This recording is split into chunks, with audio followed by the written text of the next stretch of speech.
نہ کرو ایسا. احسان نہیں جتانا ہے. میں نے شروع میں بتایا میرا اور آپ کا جب ہے ہی کچھ نہیں تو احسان کس بات کا جتانا. تو یہ ریاکاری جو ہے نا یہ بڑا خطرناک وار ہے شیطان کا. اور صرف یہ صدقہ خیرات میں ہی, نماز والے کو بھی ریاکاری آتی ہے. میں تہجد پڑھتا ہوں, میں تو 5 ٹائم نماز باجماعت پڑھتا ہوں, کیوں بتانا ہے بھائی لوگوں کو؟ تہجد تو اکیلے میں پڑھی جاتی ہے, آپ دنیا کو بتا رہے ہیں. ٹھیک ہے نا. ایسی ہر روزے دار رجب شعبان رمضان کے میں روزے رکھتا ہوں. کس نے پوچھا آپ سے بھائی؟ روزہ تو ہے ہی ایسی عبادت جب تک بتائے نہ پتہ نہیں چلتی, مگر ہمیں پیٹ میں درد شروع ہو جاتا ہے, میں نے روزہ رکھا ہے, سامنے والے کو کیوں نہیں پتا؟ چیک کرو اپنا دل. حدیث پاک میں نبی پاک نے جملہ چھوٹا نہیں فرمایا, اللہ سے بددیانتی ہے یہ, اللہ کے ساتھ بےایمانی ہو گئی نا. عبادت اللہ کی کر رہے ہیں, دکھا دوسروں کو رہے ہیں, اور دوسروں کو دکھانے کے لیے کر رہے ہیں. تو یہ نہ کریں, کہیں ایسا نہ ہو سارا سفر بیکار ہو جائے. تو اللہ کی راہ میں اس بار خرچ کریں, دل کھول کر کریں, پورا رمضان عبادت کریں, مگر ریاکاری سے بچیں. اچھا اب آخری بات, ریاکاری والی بات ہو یا اس طرح کی کوئی بھی بات ہو نا, اتنا مردود ہے شیطان. جب ایسی بات کرتے ہیں نا ہمیں کوئی اور بندہ یاد آتا ہے. ہاں یار یہ حضرت صحیح کہہ رہے, وہ فلاں آدمی نا جب بھی چندہ دیتا ہے اعلان کرواتا ہے, بہت بڑا ریاکار ہے.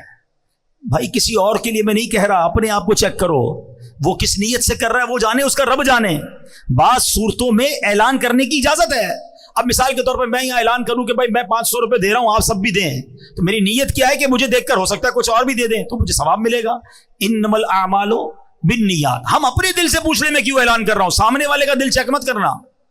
تو ریاکاری سے بچیں, دکھلاوے سے بچیں, اور جب بھی کسی کی مدد کریں نا احسان نہ جتائیں. یہ بہت بڑا مسئلہ ہے. قرآن کہتا ہے یا ایھا الذین آمنوا لا تبطلوا صدقاتکم بالمن والعطا. اے ایمان والو اپنے صدقے باطل نہ کرو احسان جتا کر, تکلیف پہنچا کر. ہاں بھائی یاد ہے نا, نوکری کرنے آیا تھا میرے پاس, 2 پٹی کے چپل پہن کر آیا تھا, آج موٹر سائیکل والا ہو گیا. میرا احسان یاد ہے؟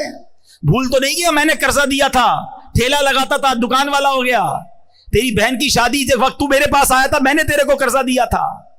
توبہ توبہ توبہ. جو یہ کرتا ہے وہ سوچے وہ کتنی تکلیف پہنچاتا ہے اس غریب آدمی کو. ارے میرے پاس تھا کیا, اللہ کی مہربانی تھی تو میں نے اس کی مدد کی ہے. میں بھی تو کسی کے دروازے پر مدد لینے جا سکتا تھا. کبھی زندگی میں احسان مت جتانا. احسان جتانے سے اس کو تکلیف پہنچتی ہے. تمہارا صدقہ بھی ضائع ہو گیا. میں نے عمرہ کروایا تھا, میں نے اس کو حج کروایا, میں نے کچھ نہیں کیا یار, اللہ نے دیا تو سب ہوا ہے. ہمارے بزرگ کیسے مدد کرتے تھے, کبھی کبھی ایسے بھی کیا کرو کہ جس کی مدد کی نا اس کو پتہ بھی نہ چلے کہ مدد کس نے کی ہے. ہاں اس کو پتہ بھی نہ چلے, خفیہ طور پہ اس کے پاس مدد پہنچ جایا کرتی تھی. ہم تو جناب بولتے بھائی پیسے میں نے دیے, اب روز نماز کے بعد دعا کرنا میرے لیے, اس کی ڈیوٹی لگا دیتے ہیں. ارے وہ دعا کرے نہ کرے کیوں جتا رہے ہو, اللہ تو دیکھ رہا ہے نا. اللہ نے قبول کر لیا, تمہارے وارے نیارے ہو جائیں گے. دعائیں لینے والے بنو, ہائے لینے والے نہ بنو. تو اے میرے پیارے اسلامی بھائیوں, سارا مال کس کا ہے؟ اللہ کا ہے. جو دیا وہ کس نے دیا؟ رب نے دیا. میرا کچھ بھی نہیں ہے. پہلے تو یہ ذہن بناؤ, اور پھر اللہ نے دیا ہے نا تو خرچ کریں, اپنے غریب رشتہ داروں کو دیں, دیگر مسلمان بھائیوں کی مدد کریں. ماہ رمضان میں اپنے دسترخوان کے ساتھ ساتھ کوئی ایک دسترخوان اچھا کر دیں, ان کے دسترخوان پر بھی کھانا پہنچ جائے. یہ روڈوں پر جو بہت سارے لوگ بانٹتے ہیں اس سے بہتر یہ کہ کسی غریب کے گھر میں پہنچا دیں. روڈ پر تو بہت سارے لوگ کھا لیتے ہیں, مگر ہمارے گھر میں بہنیں, ان تک تو نہیں پہنچتا نا سامان. تو کسی ایک رشتہ دار, کسی ایک غریب کے گھر تک پہنچانے کا انتظام کریں, اور اس کے بعد اپنی زکوٰۃ میں اپنی دعوت اسلامی کو یاد رکھیں, جو دین متین کا اتنا بڑا کام پوری دنیا میں کر رہی ہے. ہمارے مدرسۃ المدینہ اور جامعۃ المدینہ ہیں, جس میں بچے اور بچیاں بغیر فیس کے قرآن پاک پڑھ رہے ہیں, درس نظامی کر رہے ہیں. الحمدللہ 1 لاکھ سے زیادہ حافظ قرآن دعوت اسلامی نے پاکستان میں اس امت کو عطا فرما دیے ہیں. کراچی کے بزرگ بیٹھے ہیں, ایک اشارہ کروں گا, میری بات سمجھ جائیں گے. میں جب چھوٹا تھا, آج سے 30 سال پرانی اگر بات کریں, تو کراچی میں تراویح پڑھانے کے لیے حافظ قرآن نہیں ملتا تھا, پنجاب سے بلانا پڑتا تھا. ایسا ہی ہے. اور آج مجھے بتاؤ کراچی میں کون سی گلی ہے جہاں تراویح نہیں ہو رہی ہے, کون سی بلڈنگ ہے جہاں تراویح نہیں. ایک بلڈنگ میں 3 تراویحاں ہو رہی. کیسے ہو رہی ہیں بھائی؟ حافظ کوئی درخت میں اگے ہیں, کسی فصل میں نکلے ہیں؟ یہ دعوت اسلامی کے مدرسے ہیں. الحمدللہ 1 لاکھ سے زیادہ حافظ قرآن دعوت اسلامی نے بنا دیے. قرآن کی خدمت کا کیسا نظام بنایا. ہزاروں بچوں اور بچیوں نے درس نظامی کر لیا. 150 کے قریب انگلش میڈیم اسکول بنا دیے. 34,000 بچے اور بچیاں اس میں دنیاوی تعلیم کے ساتھ ساتھ دینی تعلیم حاصل کر رہے ہیں. سال کی 600 کے قریب مسجدیں دعوت اسلامی ملک اور بیرون ملک میں بنا رہی ہے. آج کل چینل پر جو بے حیائی اور فحاشی ہے کسی کو بتانے کی ضرورت نہیں ہے، مگر ایک چینل ایسا ہے جس کو دیکھ کر غیر مسلم مسلمان ہو رہے ہیں، بے نمازی نمازی بن رہے ہیں، شرابی شراب چھوڑ رہے ہیں. ارے چینل دیکھ کر رقص و سرور کی محفل سجدے تو سنی ہوں گی، مگر یہ کیسا چینل آیا جس کو دیکھ کر مدینے کی یاد میں آنسو بہ رہے ہیں، اللہ کے خوف سے دل لرز رہے ہیں، لوگ گناہوں سے توبہ کر رہے ہیں، ماں باپ کا ہاتھ چوم رہے ہیں، صرف اردو زبان میں نہیں، انگلش زبان میں، پھر اس کے بعد بنگلہ زبان میں، اب جناب عربی زبان میں یوٹیوب پر مدری چینل شروع کر دیا. بچوں کی نفسیات کے مطابق بچوں کے پروگرام کڈز مدری چینل شروع کیا گیا. اور اس کے بعد جب کارٹونز کے ذریعے بے حیائی پھیلائی جا رہی ہے، کارٹونز کے ذریعے اب جناب بچوں کے ساتھ ان کو غلط رسم و رواج سکھائے جا رہے تھے، تو اس کو کاؤنٹر کرنے کے لیے دعوت اسلامی نے اینیمیٹڈ خاکے بنائے، اپنے اسلامک کارٹونز بنائے، اور اب وہ کارٹونز بھی کئی زبانوں میں الحمدللہ شائع کیے جا رہے ہیں. اور آپ کو جان کر خوشی ہوگی اس کی پذیرائی کیسے ہے. کبھی موقع ملے تو یوٹیوب پر کڈز لینڈ مدنی چینل کو سرچ کیجئے گا. ہمارے ایک ایک کارٹون کے کلپ کو 50 ملین لوگوں نے دیکھا ہے. 50 ملین کا مطلب 5 کروڑ لوگ ہوتے ہیں، 40 ملین کا مطلب 4 کروڑ لوگ ہوتے ہیں. تو دنیا بھر کے بچے دیکھ رہے ہیں، وہ دین سیکھ رہے ہیں. کون سا میدان ہے جس میں دعوت اسلامی لا دینی قوتوں کا مقابلہ نہیں کر رہی. اور آگے چلیں، اب جب فلاحی کام کی بات کرتے ہیں، آقا علیہ الصلوۃ والسلام کی دکھیاری امت کی بات کرتے ہیں، تو کس موقع پر دعوت اسلامی نے خدمت نہیں دی.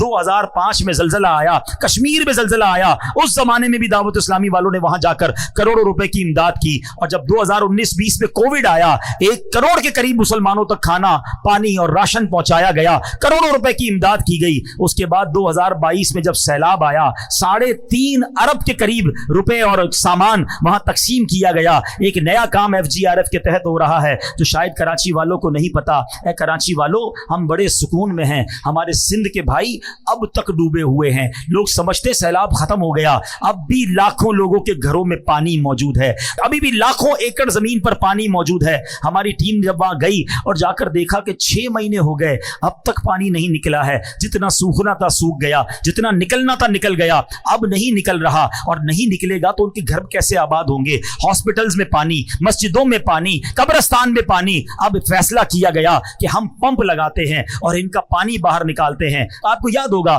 ایک بار کراچی میں بارش ہوئی تھی تو یہ پورا خارا در کا ایریا پانی سے بھر گیا تھا، اور پانی 1 ہفتہ رہا تھا تو اس پانی میں بدبو اور گندگی کا عالم کیا تھا. ادھر بھی دعوت اسلامی والوں نے پمپ لگائے تھے، مگر ادھر 6 مہینے ہو گئے ہیں وہ پانی نہیں نکلا ہے.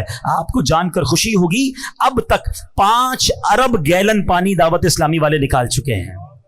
تقریباً 30,000 ایکڑ سے زیادہ زمین ہم نے پانی سے فارغ کر دی ہے. قبرستان پانی سے فارغ ہو گئے، اسکولیں، مسجدیں، ہاسپٹل، الحمدللہ لوگ اپنا کام کاج کرنے لگ گئے. مگر اب بھی یہ کام جاری ہے، اب بھی ہمارے پمپ لگے ہوئے ہیں، اب بھی لاکھوں روپے کا ڈیزل روزانہ کی بنیاد پر بھیجا جا رہا ہے تاکہ ہمارے مسلمان دکھیارے بھائیوں کا پانی نکلے. ابھی یہ کام جاری تھا کہ ترکیہ میں زلزلہ آ گیا، شام میں زلزلہ آیا. دعوت اسلامی والے صبح و شام وہاں بھی کام کر رہے ہیں. ہم نے الحمدللہ اب ایک اور کانٹریکٹ سائن کیا ہے ترکی گورنمنٹ کے ساتھ مل کر کہ ہم اب کنٹینر دے رہے ہیں. کنٹینر ہاؤسز کہلاتے ہیں. ایک ایسا کنٹینر وہاں بنتا ہے جس میں 2 بیڈ روم، 1 باتھ روم اور چھوٹا سا کچن ہوتا ہے، کیونکہ ان لوگوں کو تقریباً 1.5 سے 2 سال کنٹینر میں رہنا پڑے گا تب جا کے یہ عمارتیں بنیں گی. تو الحمدللہ اب ہم نے کنٹینر دینا شروع کر دیے ہیں، آرڈر دے دیا ہے. تھوڑے دنوں بعد آپ مدری چینل پر سوشل میڈیا پر دیکھیں گے ایک ایسی بستی آباد ہوگی ترکی میں کہ جہاں FGRF کے کنٹینر ہوں گے. اور ہم صرف کنٹینر کھانا اور راشن نہیں دیتے، ہم ساتھ دین بھی سکھاتے ہیں، ہم سنتیں بھی سکھاتے ہیں، ہم نماز بھی پڑھواتے ہیں. ہم نے الحمدللہ اسی کنٹینر کی بستی میں مسجد بنانے کا بھی پلان کر لیا ہے. قرآن بھی پڑھائیں گے، نماز بھی پڑھائیں گے اور روزانہ کی بنیاد پر کھانا بھی کھلائیں گے. یہاں میں یہ بھی اشارہ کر دیتا ہوں کہ کچھ لوگ ماشاءاللہ اپنے طور پر اپنی NGO بنا کر یا اپنے طور پر غریبوں کو راشن دے رہے ہوتے ہیں. بالکل دیجئے، بہت اچھا کام ہے، لیکن اگر یہی کام آپ دعوت اسلامی کے ساتھ کر لیں گے نا، ہم راشن بھی دیں گے، ان کو اجتماع میں بھی لے آئیں گے. جائیں گے, ان کے بچوں کو مدرسہ بھی لے جائیں گے, جن جن کو راشن دیتے ہیں ان کا ڈیٹا رکھتے ہیں تاکہ ان کے گھر کی خواتین بھی دین سیکھ لیں. تو الحمدللہ راشن تو پہنچے گا, آپ کے دعوت اسلامی کے ذریعے کرو گے تو دین بھی پہنچے گا, سنتیں بھی پہنچیں گی, ایک عقیدہ بھی پہنچے گا, ان کا ایمان بھی محفوظ ہو جائے گا. تو یہ ہے ہماری دعوت اسلامی. کس کس شعبے کی بات کروں؟ ویسے سچی بات یہ ہے, اگر آپ دنیا بھر کی تنظیموں پر نظر دوڑائیں نا تو آپ کو کئی ایسی تنظیمیں ملیں گی. کچھ تنظیمیں ملیں گی جو صرف مدرسہ چلاتی ہیں, کچھ تنظیمیں ملیں گی جو صرف اسکولیں چلاتی ہیں, کچھ تنظیمیں ملیں گی جو میڈیا کو دیکھتی ہیں, کچھ تنظیمیں ملیں گی جو جناب ویلفیئر کا کام کرتی ہیں. کوئی تنظیم ایسی نہیں ملے گی جو ایک ہی تنظیم ہو اور وہ سارے کام کر رہی ہو. یہ اللہ کی رحمت سے فیضان امیر اہل سنت ہے کہ دعوت اسلامی 100 سے زیادہ شعبہ جات میں, 150 سے زیادہ ملکوں میں دین متین کا پیغام عام کر رہی ہے. کون سا دن گزرتا ہے جب خبر نہیں آتی کہ غیر مسلم بیرون ملک میں مسلمان ہو رہے ہیں, کہیں غیر مسلموں کی عبادت گاہ خرید کر مسجد بنائی جا رہی ہے. ذرا سوچو تو صحیح کہ جس بلڈنگ میں, جس عمارت میں اللہ نہ کرے شیطان کی پوجا ہوتی ہو اور شرک ہوتا ہو, الحمدللہ اب وہاں رحمان کو سجدے ہو رہے ہیں, وہ مسجد میں کنورٹ ہو چکی ہے. یہ ایک دو نہیں ہے, اکیلے میں مجھ سے کوئی مل لے, ہم آپ کو بتائیں گے کہ پوری دنیا میں ایسی کتنی غیر مسلموں کی عبادت گاہیں ہیں جو دعوت اسلامی نے بدل کر رکھ دی. ایسا انقلاب یہ فقط دعوت اسلامی کے پیارے ماحول میں ملتا ہے. سچی بات بتاؤں, یہ میرے اور آپ کے پیسوں کے نصیب جاگتے ہیں, میرے اور آپ کے مال کے بھاگ جاگتے ہیں کہ وہ دین کے اتنے بڑے کام میں صرف ہو جائیں. تو اے میرے پیارے اسلامی بھائیوں, اس بار اپنی دعوت اسلامی کا ساتھ ضرور دینا, اس بار دل کھول کر ساتھ دینا, اور اپنی زکوٰۃ, اپنے عطیات, اپنا فطرہ ضرور دینا. ایک اور بات کر دیتا ہوں, کیونکہ ہم آج کل ڈونیشن کے لیے لوگوں کے پاس جا رہے ہیں. ایک عجب سا مسکنسیپشن بن گیا ہے کہ جناب دعوت اسلامی بہت اچھی تحریک ہے, دعوت اسلامی بہت بڑا کام کر رہی ہے, مگر دعوت اسلامی والوں کے پاس پیسے بھی بہت ہیں, تو اس لیے بہتر ہے کسی اور کو دے دو. ہمارے اپنے, ہمارے اجتماع میں آنے والے امیر اہل سنت کے مرید دعوت اسلامی, ان کے بچے دعوت اسلامی کے مدرسوں سے پڑھے, اور وہ کہتے ہیں یار اپنی زکوٰۃ کا تھوڑا حصہ دیتے ہیں دعوت اسلامی کو, باقی ہم دوسری جگہ دے دیتے ہیں. تو ہمارا حال پتہ کیا ہو گیا ہے, یہ جب سے ہونا شروع ہوا ہے, پتہ نہیں کس نے یہ ہوا پھیلائی ہے, کہ ایک گاؤں تھا, ایک واقعے سے بات سمجھ آ جائے گی. اس گاؤں میں دودھ کی کمی ہو گئی, تو گاؤں کے چودھری صاحب نے کہا ایسا کرتے ہیں, ایک بڑا سا گھڑا کھودتے ہیں, کنواں بناتے ہیں, اور سارے گاؤں والے ایک ایک دودھ کا گلاس اس میں ڈال دیں, تو وہ گڑھا بھر جائے گا, تو پھر جس کو دودھ چاہیے ہوگا اس میں سے بانٹ دیں گے. ایک بندے نے سوچا یار سارا گاؤں دودھ ڈالے گا, میں ایک گلاس پانی ڈالوں گا تو کیا فرق پڑے گا. جا کر چپکے سے پانی کا گلاس ڈال کے آ گیا. صبح ہوئی اور جب اس گھڑے میں دیکھا تو پورا گھڑا ہی پانی سے بھرا ہوا تھا. بات آئی سمجھ میں؟ ہر بندے نے کیا سوچا, میرے پانی کے گلاس سے کیا ہوگا. تو ابھی دعوت اسلامی کے ساتھ بھی یہی ہو رہا ہے, سبھی پانی کا گلاس ڈال دیتے ہیں, میرے پانی کے گلاس سے کیا ہوگا, باقی لوگ دے دیں گے. تو پیارے بھائی, دعوت اسلامی کے پاس یقیناً بہت چندہ آتا ہے, مگر اخراجات کتنے ہیں. اس وقت دعوت اسلامی کے صرف پاکستان میں 44,000 سے زیادہ اجیر ہیں, امپلائیز ہیں. 105 کروڑ روپے صرف ماہانہ سیلری ہے. تنخواہ کتنی ہے؟ 105 کروڑ. 1 ارب 5 کروڑ ہر مہینے تنخواہ دینی ہوتی ہے ہمیں. میں الحمدللہ ایسے بھی عاشقان رسول کو جانتا ہوں جو کہتے ہیں دعوت اسلامی کے اتنے احسان ہیں کہ میں پوری زکوٰۃ دعوت اسلامی کو دے دیتا ہوں, اور اپنے غریب رشتہ داروں کو میں صدقہ خیرات سے دیتا ہوں. اور بھی دینا بھائی, تو زکوٰۃ یہاں دے دیتا ہوں تو 100% مجھے پتا ہے کہ شرعی تقاضوں کے مطابق مفتیان کرام سے پوچھ کر ادا ہو جاتی ہے, تو میرا فرض ادا ہو جاتا ہے. باقی میں نفلی صدقات سے اپنے رشتہ داروں کی مدد کرتا ہوں.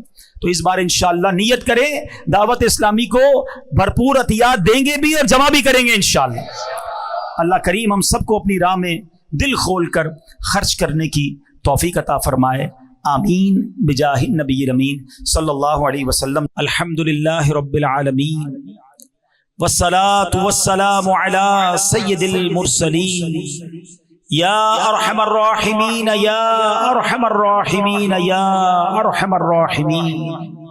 یا ربنا یا ربنا یا ربنا یا ربنا یا ربنا یا اللہ یا رحمان یا رحیم. اللهم ربنا آتنا في الدنيا حسنة وفي الآخرة حسنة وقنا عذاب النار وقنا عذاب القبر وقنا عذاب الحشر وقنا حساب الميزان.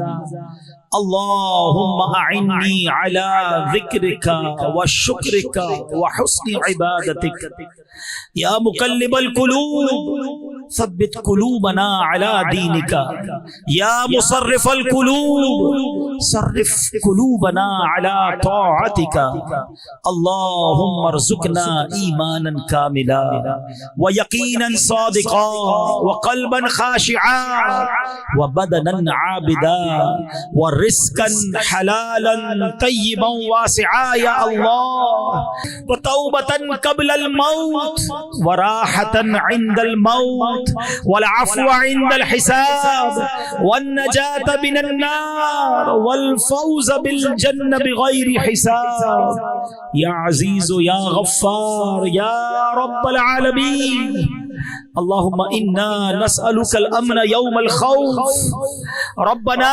حاسبني حسابا يسيرا انك على كل شيء قدير انك لا تخلف الميعاد اللهم ارزقنا حجا مبرورا وسعيا مشكورا وذنبا مغفورا وتجارة لن تبور يا عالم ما في الصدور اخرجنا يا الله من الظلمات الى النور اے ڈوبتوں کو بچانے والے، اے بے کسوں کی دستگیری کرنے والے، اے گناہگاروں کی مغفرت فرمانے والے مولا، تیرے گناہگار سیاہ کار سیاہ شعار بندے تیرے دربار میں ہاتھ اٹھائے حاضر ہیں، جھولی پھیلائے ہاتھ پھیلائے تیرے گھر میں جمع ہو گئے۔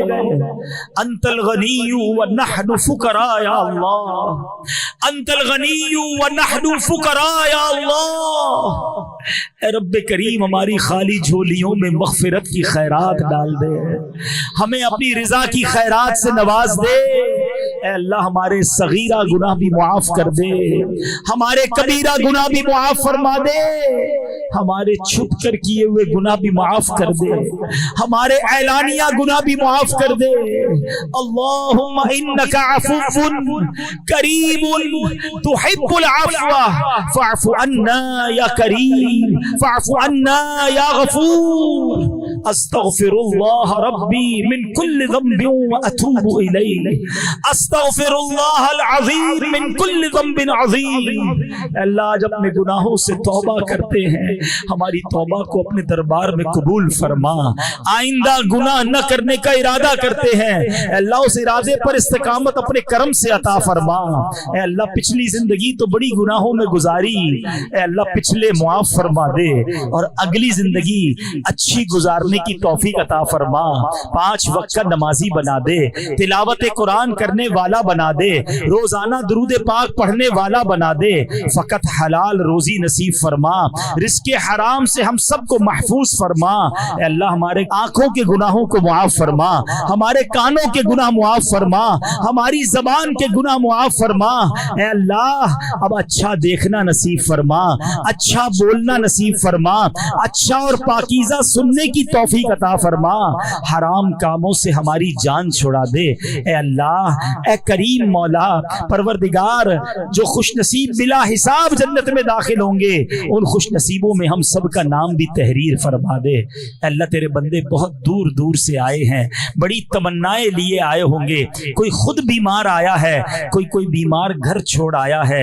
اے شفا دینے والے ہمارے سارے مریضوں کو شفا عطا فرما۔ اے اللہ جو قرضوں میں ڈوبے ہیں ان کے قرضے اتر جائیں۔ اے اللہ جن کے روزی روزگار کے مسائل ہیں سب کے رزق حلال میں برکت عطا فرما۔ اے اللہ مہنگائی نے کمر توڑ دی ہے، اے اللہ سب کے دسترخوان کو وسیع فرما دے۔ اے اللہ ہمارے وطن پر بڑا مشکل اور کٹھن وقت آیا ہے، اے اللہ ہمارے وطن پر خاص نگاہ رحمت فرما۔ اے اللہ یہ مہنگائی کا سیلاب دور فرما دے، ہماری معیشت کو اپنے کرم سے سہارا عطا فرما۔ اے رب کریم، اے رب کریم، اے رات کے اندھیرے کو صبح کے اجالے سے بدلنے والے، ہماری دکھوں کی رات کو سکھ کی صبح سے بدل دے، ہماری بے قراری کی رات کو قرار کی صبح سے بدل دے، ہماری بے چینی کی رات کو چین کی صبح سے بدل دے، ہماری مدینے سے دوری کی رات کو صبح طیبہ سے بدل دے۔ اے اللہ ہمارے جو مسائل ہیں، ہماری جو مشکلیں ہیں، لوگ بتاتے ہیں بہت مشکل ہے، یہ کام بہت بڑا ہے، ہمارا بعض اوقات خود بھی ذہن بولنے لگتا ہے اتنی بڑی مشکل کیسے حل ہوگی؟ اے اللہ یقیناً ہم کمزور، ہماری کوئی اوقات نہیں، ہمارے لیے مشکل بڑی ہے، تیرے لیے مشکل بڑی نہیں۔ ان اللہ علی کل شیء قدیر، اے اللہ ہمیں اپنی قدرت کا نظارہ دکھا اور ہماری مشکل آسان فرما دے، ہمارے دکھوں کو دور فرما دے، ہمارے مسائل کو تو نے حل کرنا ہے، اپنے کرم سے حل فرما دے۔ اے اللہ، اے رب کریم ہمیں جلدی جلدی حرمین طیبین کی حاضریاں نصیب فرما۔ اے اللہ حاضریوں کے راستے کھول دے، ہمارے لیے حرمین کی حاضریاں آسان کر دے۔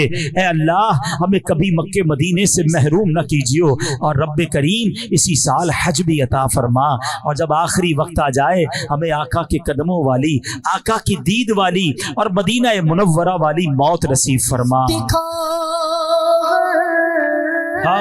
برس تو حرم کی فضائیں دکھا، برس تو حرم کی فضائیں،